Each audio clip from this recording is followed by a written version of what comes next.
Assalamu alaikum. My name is Haruna Rashid. I am from Rajshahi. My father is a businessman and my mother is a housewife. I am currently studying in Department of Computer Science Engineering at Daffodil International University. I am passionate about technology, especially in like programming, software development and problem solving. Before joining university, I completed my schooling from Rajshahi Masjid Mission Academy and college from Rajshahi Bangabandhu College. My SSC result is 4.67 and my HSC result is 4.75.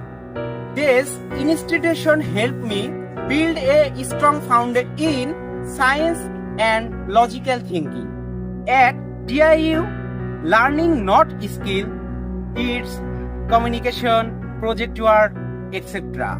Thank you for watching my video resume.